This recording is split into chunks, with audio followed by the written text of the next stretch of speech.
All right. Smelley's looking jacked today. I mean, it's only a matter of time before he takes his shirt off like Yeah. every day, but I'm Mhm. surprised he's coming in hot Started right now. early. Yeah. What's that all about, Mark? Nothing to say, huh? I guess not. You're He's just a little gonna. bit silent today. I think he's just going to let us talk for a little bit at least. Hopefully he'll chime in sometime, but we'll see. Yeah. Okay. All right. Well, anytime you want anything to say, Mark, just go ahead and hop right on in. Yep. All right. Thanks, buddy. Guess who got a root canal yesterday? I'm guessing it was you. It was me. Okay. Not too stoked about it. I went in because I was coincidentally after the Arnold. Yeah. When I would drink water or something, anything cold, my tooth would just be like, "Hey, what's up, buddy?"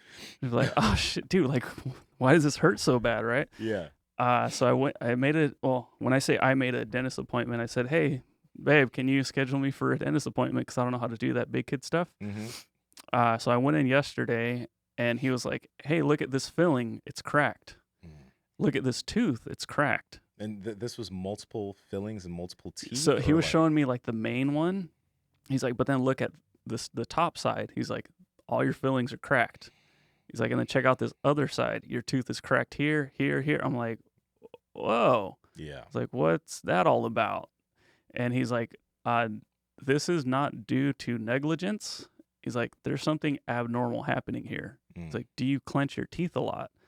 And I'm like, powerlifting, yes, I do actually. Yeah, dude. And he's just like, you got to get a mouth guard. And I'm like, like, what's so frustrating about that is we had bags and bags of those new age mouth guards, the ones that Shaw uses. Mm-hmm. And at the time, I remember I was like, that'd be kind of cool to get used to it. I'm like, man, but I don't know. To me, like, it's almost like gloves inside the gym, right? Like, I mean, Shaw uses them, right?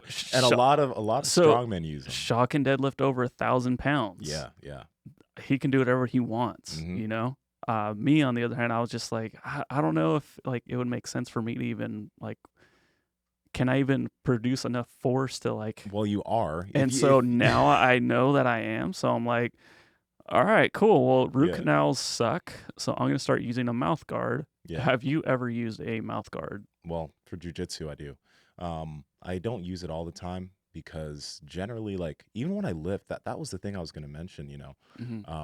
A lot of us, or a lot of people, clench when they lift, or they clench their jaw. Yeah. I don't clench my jaw when I lift. I mean, I made a video about it on my channel. It's called Relax Your Face. You'll lift more weight. I remember that. Yeah, I keep my face and my jaw relaxed. I don't, even when I'm doing maximal loads, maximal squats, deadlifts, benching, I don't clench my jaw because it feels too tense. It just doesn't feel right. So I guess that's maybe why I haven't had any of those issues. I don't use a mouth guard when I lift because I don't do that. The only reason why I use a guard during jiu-jitsu is just because potentially if, you know, someone's foot knocks into my mouth or something, just for that aspect of it. But it's not necessarily to create more power or any of that. It's just so I can stay more balanced, like just so I can have, so my mouth is safe when rolling. Yeah. But it's not for clenching. You don't feel like you can produce a little bit more like oomph if you're clenching your mouth. Like that's what I'm worried about right now. Cause like I'm going to deadlift today and I'm like, my mouth is really sore. Yeah. My gums are all, I mean, dude, they got in there. Yeah. The dentist was like, you're probably going to be swollen for a couple of days. Cause I had to get deep. And I'm like, not the first time I heard that, buddy. But, so like today I'm gonna deadlift and I'm just thinking like, how am I gonna not clench my mouth while just physically do your best not to clench your mouth. And maybe like I think today is just not a day where you work up to a load where you feel like you gotta clench your mouth. Cause it's I think that's something that's probably saved my teeth. Yeah. If I did that same thing, I would probably be in a lot of trouble with my teeth. But I've always, you know, I've made sure whenever I lift, my face is relaxed, my teeth and my jaw is relaxed. There definitely is merit in terms of creating a little bit more power by clenching your jaw, but if you do that, you need to have a mouth guard. Yeah, and I guess maybe this will be like the turning point where I kind of do relax the face because I was squatting last Friday, and back was just feeling terrible, and you know I just kept the weight really light. But Mark walks over and he's like, "Don't wear it on your face." I'm like, fuck, okay, yeah. So I stopped and then, I made it through the session Yeah. pretty, successfully. Uh-huh. But that's all it took. It was just like, hey, don't wear it on your face. I'm like, Yeah. my bad. Make people think it's easy. Like that's the thing. Like you don't want to show how hard Correct. it feels or looks. Make it look easy. That's one of my favorite things to say. Like when somebody's about to lift, I was like, Mhm. hey, make it look easy. Yeah. And you can kind of, some people get it, and like you see their face go from to like, Yeah. and then they get it. Mm-hmm. But so anyways, so you say you do use your mouth guard in jiu-jitsu. Do you? Just during, like, sometimes. I don't use it every single day that I go in and roll. Like again, using the mouth guard, it took a little bit of getting used to because I just recently started using that new age mouth guard. And for jiu-jitsu personally, I'm not sure if I'm going to stick with the new age or if I'm going to try out these things called sisu guards that are meant for grapplers. They're thinner. But I do find it, like, because you have to bite down on the sisu guard a little bit, I do find it a little bit more difficult to keep my face relaxed. Gotcha. Breathing mainly through the nose and nasal breathing is also a little bit more difficult since the mouth stays a little bit open. But we'll see how it goes. Yeah. So what about in competition? Competition, yeah, I used it during Pan-Ams. This was the first tournament that I used a mouth guard in. Every other tournament beforehand, I never used a mouth guard. Felt okay. I was still able to stay relaxed. Fasted also. Like I didn't eat that day of tournament. I ate the day before, but I didn't eat the day I competed. Felt pretty good. So I'm happy with how that experiment's going in terms of like fasting and grappling. I did have to make sure that my nutrition was good the days before. But yeah, that was that tournament was crazy. Yeah, well, let's get into it. Yeah. First off, like for someone like me, I have no clue. Like, how do you even, like, what does it take to get to Pan-Ams, right? Like, is it just something you just sign up for, or do you have to get like a like clearance from, like, say your jiu-jitsu school, or like an invitation? Is it like the kumite? Like kumite. Yeah, no, like Pan-Ams is so the IBJJF, first off, there's different jiu-jitsu organizations, just like there's USAPL, USPA, etc. The IBJJF is an organization that makes it, it's a little bit, there's a lot of processes in terms of signing up. So you need to get your school, like your professor, to sign a form and send it to them to make sure that you're the right belt, etc. And when that's all done, then yes, you can sign up for the tournament. But a tournament like Pan-Ams is very similar to like the Asian Pacific Championships in terms of the IBJJF and Worlds.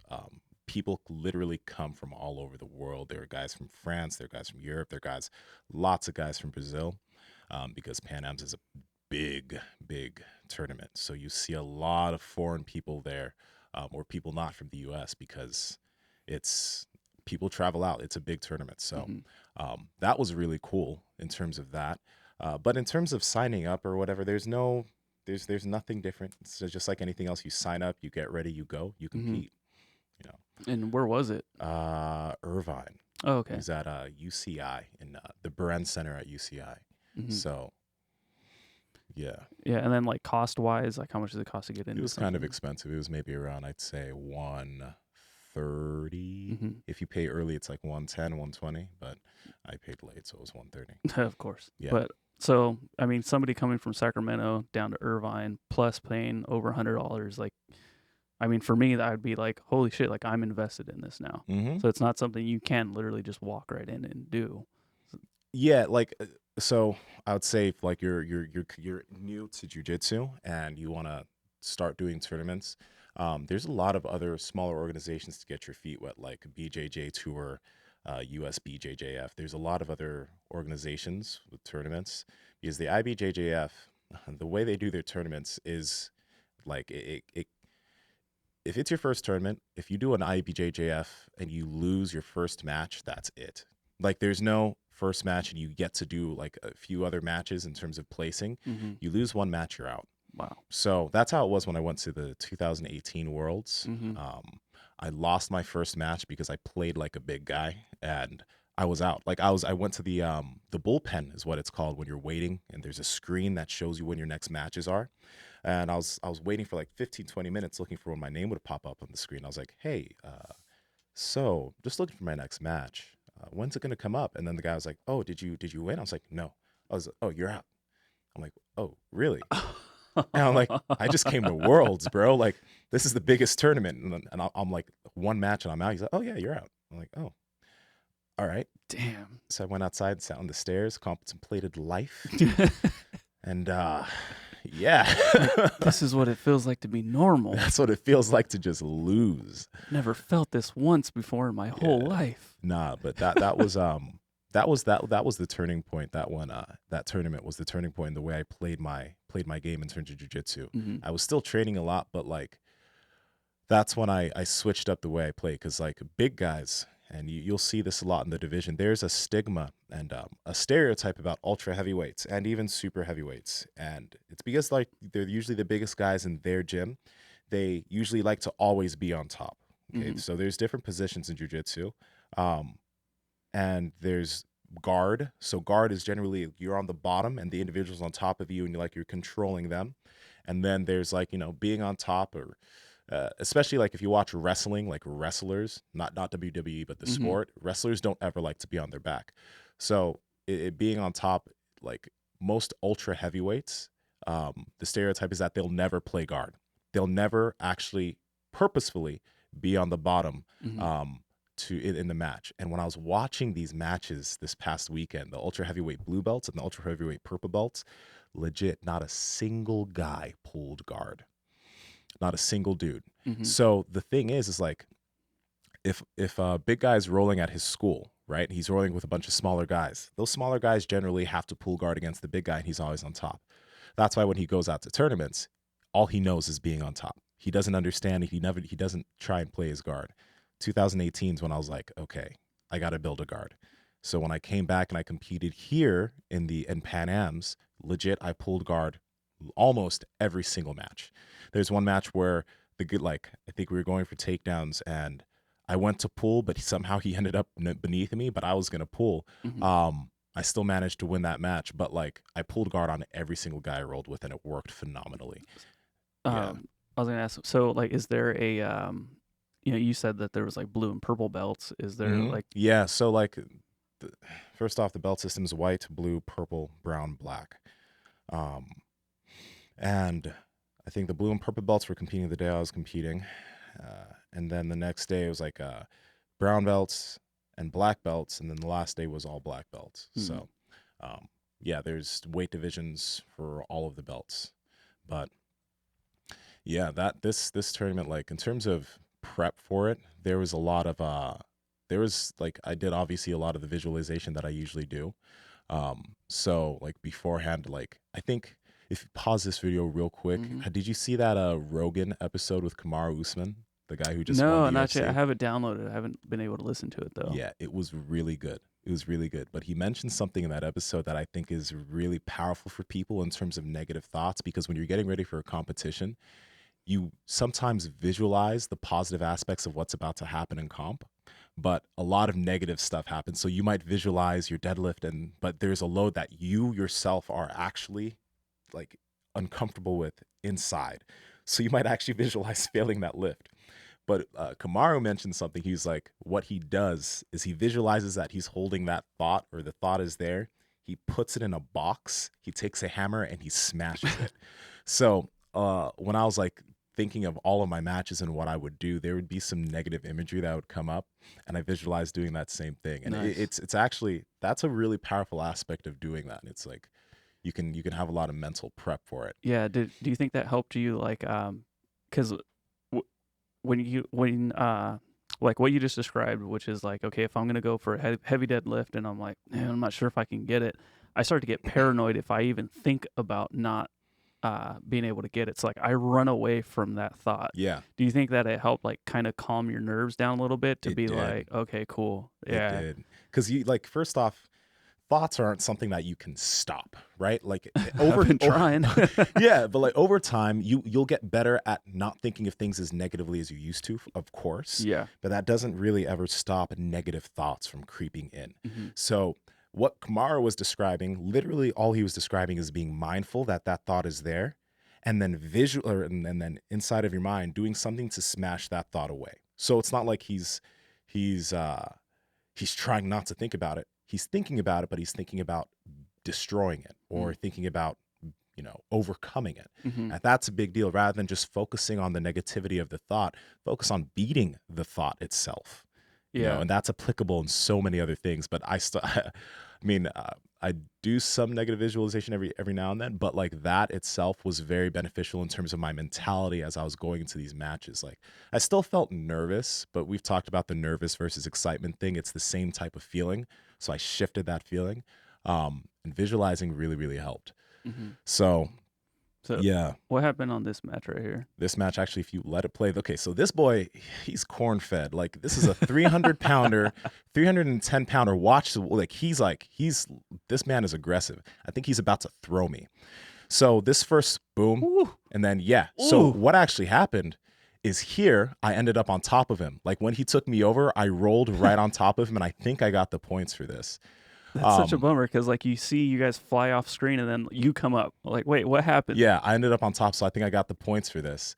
But yeah, this boy's big. So immediately what happened is I was like, okay, so he knows how to throw. I'm going to pull guard. So, like, after a little bit, so I got the point for that. That's an advantage because I ended up on top of him on his throw attempt. So I was like, okay, I'm not gonna go with this guy in terms of takedowns. I was looking for a sleeve. So, and he went there again. So yeah, you could tell he can throw. So he threw me again. That's called a seonagi. All right. So since he wasn't able to actually establish the position, he didn't get any points, but he did get an advantage. And then here I'm pulling guard again, or I'm attempting to pull guard, and he's just coming at me. So I think what happened is sooner or later, I think I probably got a sweep on him, but later in the match, I ended up on his back. You can fast forward a little bit, but this is what I mean by pulling guard. I'm willingly putting myself on the bottom and waiting for an opportunity to sweep him so I can get some points. How do you score points exactly? So there's a lot of different ways of scoring points. The big way that the big guys try and do it, obviously, is by getting a takedown, which if they get a takedown in the established position, the takedown is usually 2 points. And then depending on the position that you get into, whether it be side control, back control, knee on belly is like being in side control and putting your knee on their belly. Mount positions when they're totally mounted. Those control positions have different points allowed for them. Advantages, which is what you see on my screen, is like the first throw he did on me, I ended up on top. So I ended up with an advantage. It's not an actual point, but it's an advantage. And then he did that throw on me, but he wasn't able to establish position. So he also got an advantage.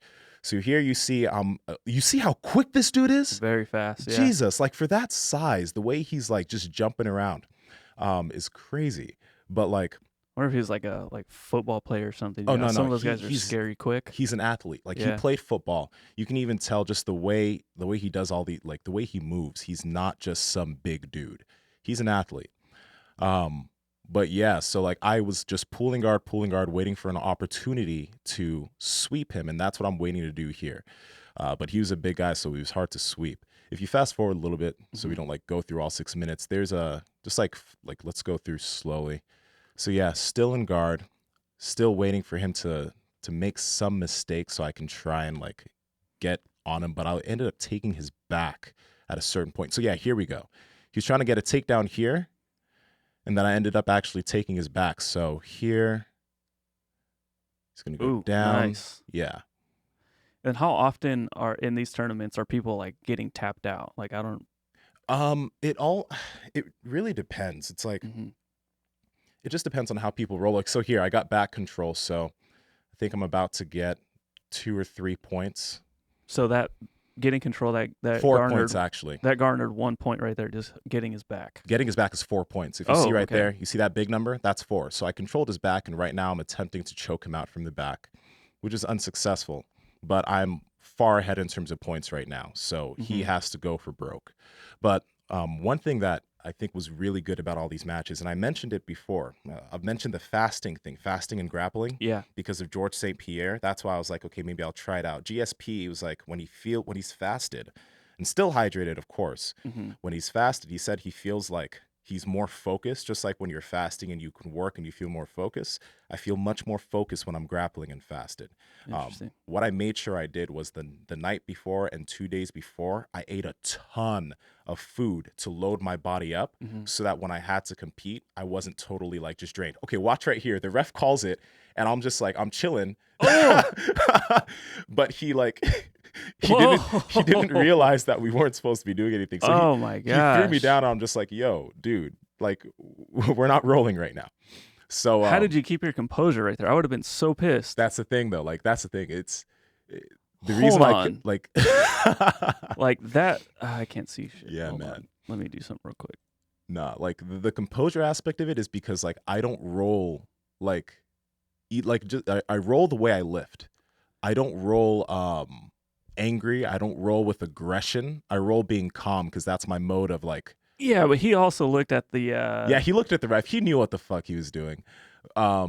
But it's all right. It's okay. He was mad. He's not happy he's about to lose. Let's just put it that way. Okay. The dude isn't happy he's about to lose. And he knows it. He has 41 seconds left, and he has to try and either tap me out or compile points. I don't Just know, have man. this on replay. Oh, what ref? That's bad, dude. Oh, wow. my God. I mean, but sorry that maybe, you lost, buddy, but man, maybe that's bad. Like, honestly, maybe he didn't know. Maybe he was looking at the ref, and he honestly, I don't think he actually knew. I think he was thinking that the ref was letting the match go on, and that he probably thought I was just like, yeah, I don't think he knew because he doesn't seem, I don't know him or whatever, but just from his sportsmanship, like, I don't think he did that on purpose. It was just unfortunate. Yeah.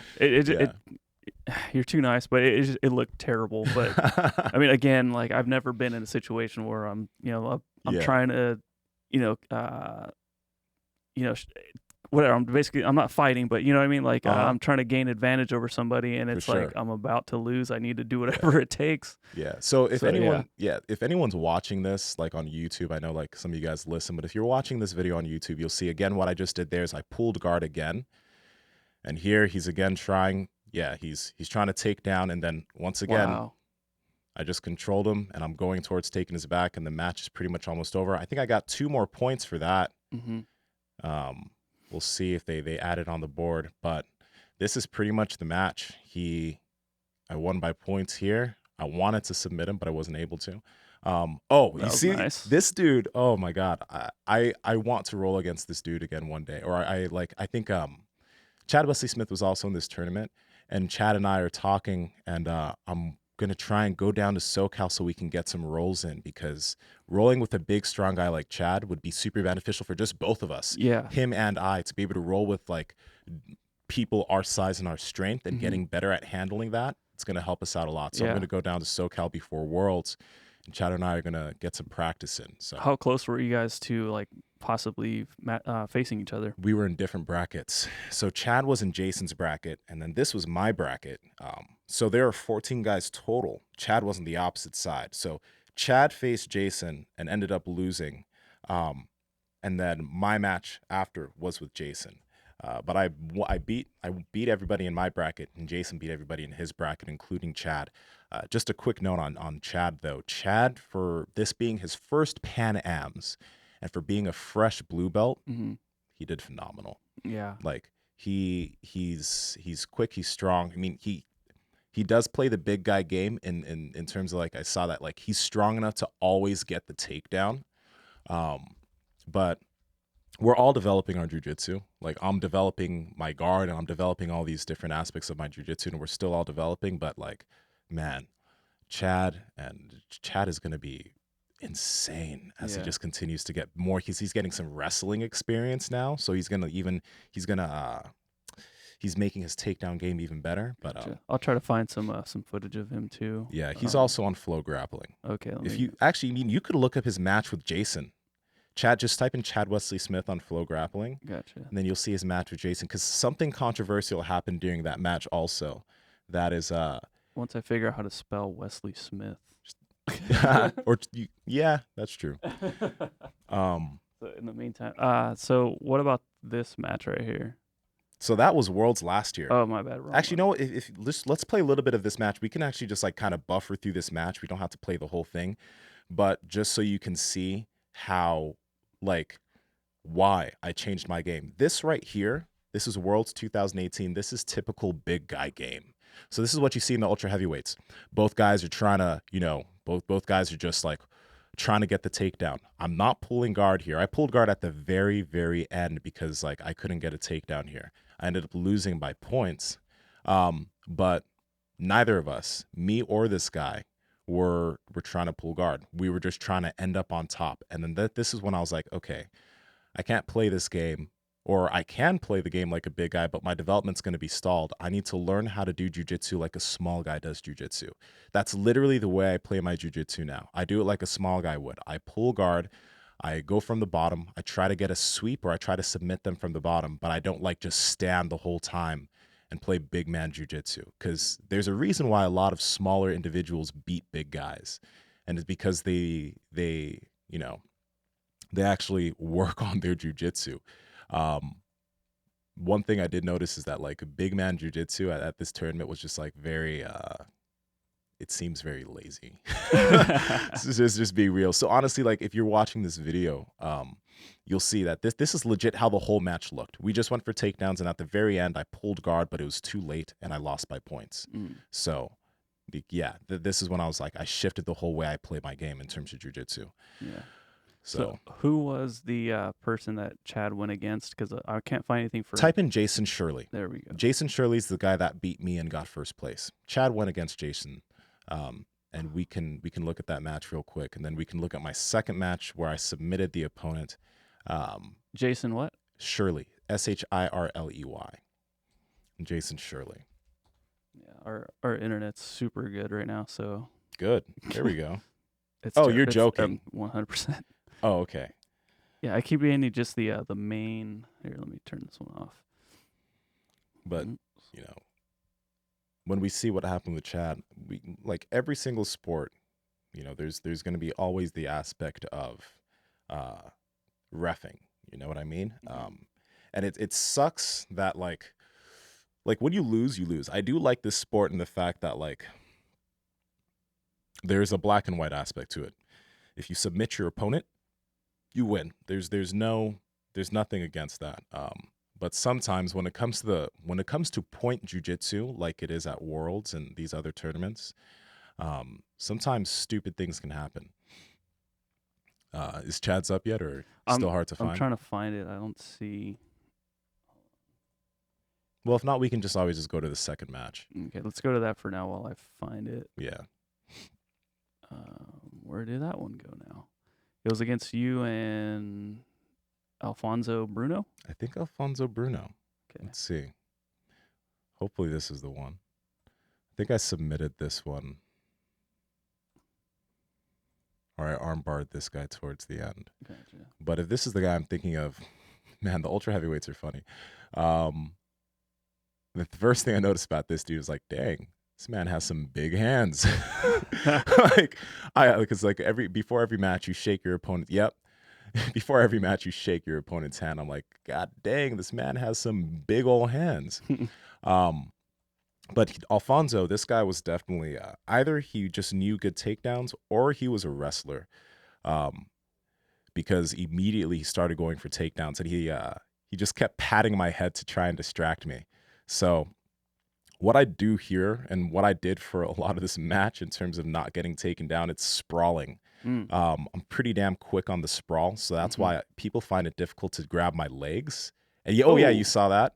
So immediately I came up and I went right back on top of him because he wasn't. And in that position, I controlled side control. This is the position called side control, by the way. And I think I got 2 points for side control. So now we head back to the middle. If you want to scrub through and fast forward through like some of this pause stuff. So when he has you up in the air like that, you want to rewind it? Yeah, because So I mean, he was going for takedowns a lot, man. So like here, I tried to sprawl, but you can see he still has that big old left hand. Look at his hand, ooh, bro. Yeah. It's the size of my butt cheek. I was gonna say, you got a big butt, and that thing, he's got a handful. He's got and boom, took my leg. Ooh, there we go. So he didn't score anything for that? He didn't score anything because I came up and I controlled him immediately after. And this guy is not a weak dude, you can tell. But whenever you get taken down, it's a lot of people have the, I guess, habit of just staying in that position. Yeah. But whenever I hit my back, I immediately start to move. And that's why, because he couldn't control that position, I immediately shifted back and went right on top of him. So right now I'm in side control. and I'm trying to hunt for some type of submission here. But he rolled towards his back, and he got out, and he went for my legs again. I'm probably going to sprawl again so he can't control, which is what happened. You guys are both blue belts? Both blue belts, yeah. Okay. Yeah. So I know I'm ahead on points. I think I'm probably going to pull guard soon. But like this match, he was going for takedown after takedown after takedown. And I was just, all I'm doing is I'm trying to control one of his collars and one of his sleeves so I can, boom, pull guard. That's all I was looking to do. I was looking to pull guard so I can get a sweep. And at the end of the match, towards like the last 50 seconds, I think that's when I got a sweep and a submission. So like you can see, he's super inactive right here. Like big guys, first off, they don't like being in other people's guards, and they don't like to play guard. But even though they like being on top, they still don't like this position. They don't like, well, close guard. Let's say close guard is kind of a neutral position, but it is better for me. That's what I'm doing right now. I have him wrapped up, or I have my legs wrapped around him. As gay as that sounds, it's BJJ. It's okay. It's yeah, BJJ. But yeah, like. The big guy game is, again, the big guys, we have a disadvantage. And the disadvantage of being a big man in jiu-jitsu is a lot of things end up just working for you whenever you're at your school. Most schools don't have a lot of big men.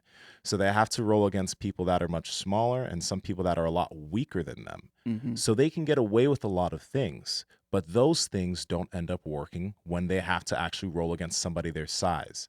So they try to treat, like when they come to tournaments, they're probably not really that used to rolling with somebody as big and as strong as them, and their jiu-jitsu isn't as good as the smaller guys who do jiu-jitsu. That's the reason why, like, the way I do my jiu-jitsu is I try to emulate the smaller guys. That's why I stretch so much, because there are a lot of positions that I want to be able to get into that smaller guys can get into a lot easier, that I focus on being a bigger man. I want to be that big guy that moves like a small guy. That's the goal.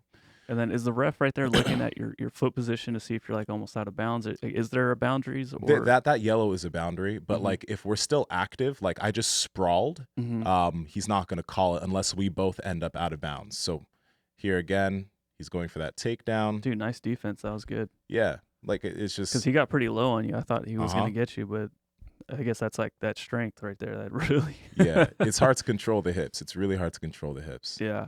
So. And then, like, do you know any of these people that like you see their name like on the like call sheet or whatever? You're just like, oh, I've heard of this guy, or everyone's still so new to it. Like Brandon, the first guy I rolled against, I've seen his name before. I've seen his name before. He's done well in tournaments in the past, and you can tell, like the very first guy I rolled with, he was a big man. So.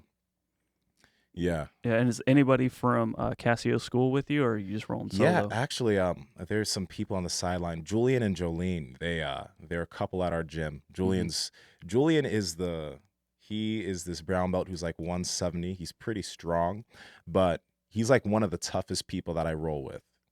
Like seriously, because of his technique. And that's the thing. Like, he has such good technique that he really forces me to try and like bottle up all the holes in my guard because his pressure is really good. So he was there also. He was actually on the sideline, giving me a little bit of coaching. Cool. It was cool. Did you notice that you were the only nose breather? Yeah, dude. Like I was watching all of these other guys who were rolling with me, and I could tell when they were tired. Because, like, for example, Brandon, the first guy I rolled with, immediately once he started getting tired, started breathing through his mouth. Same with this guy. Oh, this is where I actually end up getting submission. So I'm waiting for him. I'm going to end up doing something called a scissor sweep because I see his balance is off. Watch my right foot. That's on his hip. It's going to be quick too. So he's waiting, and then boom, sweep him right here. Ooh. And then I put his arm up, his arm's isolated, arm bar, and that's nice. It. Yeah. Holy shit, dude, that's amazing. Yeah, that's what I was waiting to do with him because, again, like that's what I go for. Like when I do my jiu-jitsu, I try to go to guard, get a sweep, and get a position, then get submission. I don't like playing that top guy game. So yeah, so when someone submits, then like that's instant. Yeah. KO. If you get submitted and you tap, that's it. Like the match is won. So. And this is a one and done, just like Worlds. One and done, just like Worlds. So this is his second match and my second match. So he won his first match. Mm-hmm. I ended up winning this match. So yeah, I had one other match after this, but it was so boring that we're not even going to deal with it. I just won by points, but I ended up like just being on top. And then the last match here is going to be with Jason. And this, you have the Chad Jason matchup. Yeah. Okay, cool. Let's see if we can play some of this, and let's see if some of it's already buffered. Let's scrub towards later on in the match. Chad did great against Jason. They were both really trying to like get takedowns, but Chad was being good and aggressive. It's impressive. But and watch what happens here though. The guy this is crazy. This is crazy. They actually ran into the boundary. But go ahead. What were you gonna say? No, the guy he's going up against, he's the one that won the entire thing. Yeah, he won the entire thing. He won Worlds last year. He won Pan-Ams last year. Boom. And they actually ran into there's a railing there. Ooh. And they hit the camera, they hit the railing. Like, you do not want to be in the way of those two big men when they're heading towards something. Yeah, but Jason caught a lot of momentum. Jason's about 6'6", 320. So I asked him his weight. And Chad, I think he's probably still around 300, but he's like 6'3", so he's built. But I mean, Chad again. Oh my gosh. Well, because I'm like, Chad is not a small person. No, but Jason makes Chad look small. It could be the man bun on the top that makes him look even taller. Yeah. But holy shit, dude, that guy looks huge. Boom. And that was actually a really good throw by Jason. That was a really good throw by Jason. Wow. Yeah. So he's going to get 2 points right there for that. And one thing, like, I watched this match, and I watched all of Jason's matches while he was like competing. Okay, so what just happened there? He threw him, and then Chad came and lay down on his back. So he threw him, and he ended up on top, but they were very close to the outline. So you see Jason got 2 points, and they put him right back in the position. So now Chad's here trying to escape from this. Jason has really good side control pressure, but Chad's going to get out soon, because what happened here when Chad went towards the outline is very interesting, and you'll see why in a second. And then did you watch this live as it happened? I was watching live, okay. Yeah. So I was at the side watching because I wanted to see how Jason would handle a big man like Chad. And it's the same thing. Like, it was another big guy game. Neither of them pulled guard, but one of them got a takedown, and now somebody's on top. Yeah. And how does that feel when you're watching someone else? Like, I mean, because potentially you you might have an opportunity to go up against either one of them. Yeah. All I do is, this was actually okay. So watch what happens here. Look at where Chad is. He's behind Jason, and he has control of Jason's legs. You see that? Mm-hmm.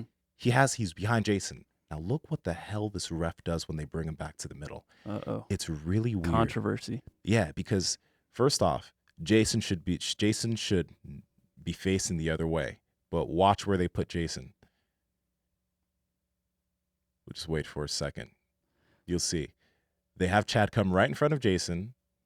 Chad has no type of control like he did when they were out. And they're starting from this very neutral position. Is it me, or does that ref look kind of like, is his name Steve Carell from he looks like a Brazilian Steve Carell. Yeah, he does look like a Brazilian Steve Carell. That's pretty hilarious, man. Oh, man, that's a bummer. Yeah. You see where they started? Jason's in close guard. This makes no sense. Yeah, let me see if I can rewind it. I can't even see the scrubber. Is that it right there? Oh, because I got stuff everywhere. Yeah, you see where he was? Jason was facing the other way. And Chad had some control over Jason's legs. If anything, they should have started them from there. Okay? But they started them from a neutral close guard position. So, it's not even close. It's a totally different position. So if you let's just scrub through the match real quick. Because what happens is pretty much Jason sweeps Chad, and then Jason, like, he's good tactically, because like when he ended up in side control, just scrub again. Let's scrub a little bit more to when he gets side control forward. Come on. Oh no. There we go. There we go. So now he's just going to keep putting his knee on Chad's belly, because when you get knee on belly, you get 2 points. So he's going to put his knee on Chad's belly soon, or he's trying to get that so he can just stack up more points. And that's how he ends up winning this match with Chad. He gets a knee on belly. He doesn't submit Chad, but he gets 6 points, and then that's the end of the match. So yeah, I didn't. So I mean, obviously I didn't understand like how any of it worked, but I didn't know it was like a straight up point system. Again, advantageous positions get you more points. Like you want to get to side control. You want you want to get to mount. You want to get and control your opponent's back, because these are at positions where your opponent is in an absolute defensive position. They're not really attacking from here, and these are positions where you can submit. There are tournaments where it's sub only, so it doesn't matter if they get positions. I was gonna ask like the EBI. EBI sub only, okay. Like those are, you only win if you submit your opponent. Gotcha. And then there's fight to win also, where ideally you're trying to submit your opponent. It's not points, but if it goes to the very end, then there are 3 judges who raise their flags. And dude, look at Chad. He's jacked. Yeah, Chad's jacked. Good for him. Yeah, let's go to the last match real quick. So that was you and Jason. Yeah, okay. The last match is Jason and I. Let's see if I can find it, because I messed. Oh, here we go. Yeah. Oh, look at that. Let me pull this up. So I had the same strategy against Jason as I did with every other opponent. And you can see how small he makes me look, bro. Dude, how tall are you? 6'2". So he's 6'4". At least. Oh, he's not 6'4". He's 6'6", bro. Okay. He's 6'6", or at least 6'5". He's a big man, dude. So here, I'm immediately gonna pull guard, because there's no reason to play this game. But what I was gonna talk about was, there's a rule called slamming. You cannot slam your opponent, because that's supposed to be an automatic disqualification. Now, if you watch, Jason was not having an easy time breaking my guard. So what happened here is boom. Okay. So I wanted, I sent that to some refs, because I was like, after Jason did that, a lot of people in the crowd, you could hear people say slam. So I was like, okay, well, was this actually a slam, or is this something that could I do this to an opponent in a tournament? And they're like, that's a slam. It's usually a disqualification. You should not do that, or you will get disqualified. It's unfortunate that happened. Yeah. So that sucked. Yeah. But pretty much for the remainder of the match, I was underneath in terms of his side control. So you can just scrub through the match and see we were in this he scored position. 3 quick there. Okay. Yeah, that's because he passed the guard, and then he got to side control. It's 3 points. So. And this is side control here. What I was gonna say, this match right here, it's already known. Whoever wins this is gonna take home. Yeah, whoever wins this is first place. Okay. Yeah. So just scrub through, so we can see it, but see it fast. Because here, I'm just trying to escape. He's just holding here. Many a times, what my coach told me, Cassie, he's like, if you just stayed still, because Jason all he was trying to do was hold there, so that he could get the points and he could win. One thing, I mentioned, that I'm happy about is that his jiu-jitsu wasn't threatening to me. I didn't feel at risk of getting submitted. It wasn't really I know that when I go against him again, it's going to be a good match. Yeah. But I didn't feel oh, this guy might actually submit me. Towards the end, I managed to escape. I ended up going to guard, and I tried to get something called an omoplata, so my leg went behind his arm to try and sweep him over and submit him. But time ran out. I wasn't able to get there. Oh, man, you were right there, too. Yeah. Shit. So, yeah, that was the match. But pretty much, I'm happy that I was able to go against him, because he won Worlds and he won Pans last year, so he's an opponent that I've been wanting to be able to go against. I'm also happy, though, that slam didn't cause a DQ, because a DQ would be a shitty way to win. Yeah. It would that's not a win against somebody like him. That's not a win. That's just oh, okay, well, he got DQ'd. You didn't really beat him. He got DQ'd. And if that did happen, then it wouldn't be that I beat him. It's that, oh, he got DQ'd. Yeah. Or unless then he would have won, So but that's huge. So that's the same guy that won Worlds last year. He won Worlds last year, and he won Pan-Ams last year. Okay. As so a blue belt. Did you compete in Pan-Ams last year? I didn't compete in Pan-Ams. Just Worlds was the first tournament that I did in terms of IBJJF, and that was fresh after I got my blue belt. And that was a one and done. You showed up. One and done. They said, "Thanks for stopping by. We'll see you later." Yeah. That's when I switched my game up. Yeah. So. Well, that's huge, man. I'm happy for you because I remember, like, I was joking when I said, I was like, I was joking when I said I was so happy that you actually lost because it's like, hey, welcome to the rest of us. Like this is.